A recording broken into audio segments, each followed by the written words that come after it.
Allora, Sergio Ammirati ci sarà il 21-23 giugno in Piazza Primo Maggio a Udine, il sesto motoraduno nazionale Città di Udine, un appuntamento importante. Appuntamento importante, è il sesto anno che facciamo il campionato italiano di mototurismo e decima prova del campionato turismo di Friuli Venezia Giulia e settima prova del campionato turismo del Veneto. Quindi quest'anno ci siamo ancora un po' più allargati come manifestazione, una 3 giorni all'insegna del turismo. L'anno scorso abbiamo avuto ospiti dal Piemonte, dalla Calabria, dalla Puglia e quindi mancavano solo gli amici della Sicilia che raggiungeremo noi quest'anno come club a settembre. Saremo ospiti dei siciliani.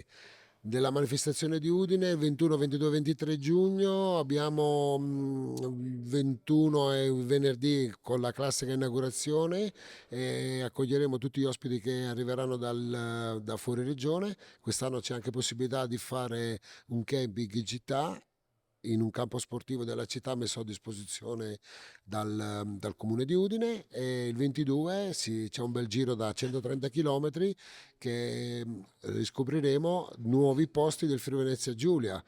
Palmanova per delle persone che arriveranno, Villa Caccia, Villa Manin, la cantina del Doge e andremo a visitare anche la domenica mattina forse uno dei più grandi musei della guerra che abbiamo attaccato alla città di Udine a vedere i cingoli della storia a Tarcento.